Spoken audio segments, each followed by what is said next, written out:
Well, when I first met him, it was in the bad old days of the factory, when Andy was the sort of still center of all this drug-taking and lunacy, and you'd go to the factory, and there'd be opera on full blast in one bit, and then heavy metal rock in another bit, and everything, there's this jangling and this sort of furor around him, and there was this, there at the middle was Andy saying very little, just hi, dosh, wow, that was about it.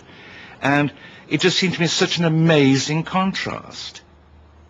What's so interesting about Andy is that he was one of the first modern artists to react against abstract expressionism, where the artist was smearing himself and his psyche all over the canvas, and the brushstrokes meant everything, and the gesture meant everything.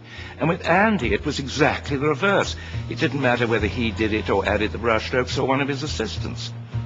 I mean, he used to do these silk screens, and assistants would come in at night and run off a few copies for themselves. But did that make them any less authentic than the ones which they ran off for Andy during the day?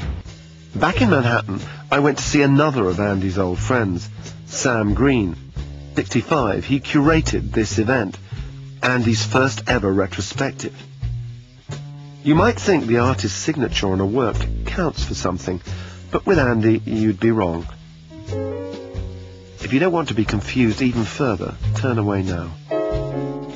He asked me what image to make for the poster for his retrospective, and he said, oh, I don't know, just do anything. And I said, Andy, you have to choose an image, something that you've done before. And he said, well, like what? And I'd say, it can be soup cans, it can be dollar bills, it can be green stamps, it can be Maryland's, it can, something, pick something. He said, well, maybe we should do green stamps because that's your name. And I said, okay, well, then how do we do it? And he said, well, you make a silk screen of green stamps, and that's a poster. And then I had to sign them all, Andy Warhol, because he decided not to sign his work that year.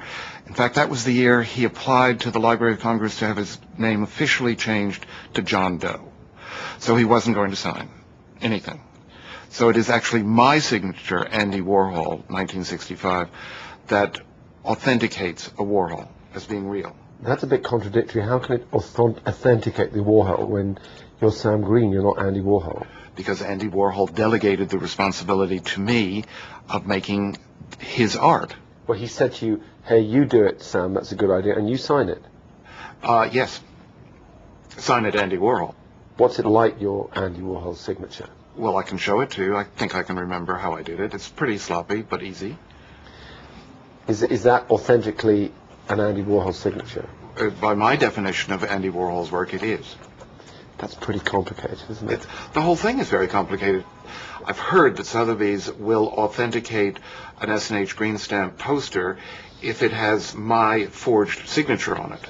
If it isn't, if somebody else has forged the signature, then it's not an Andy Warhol.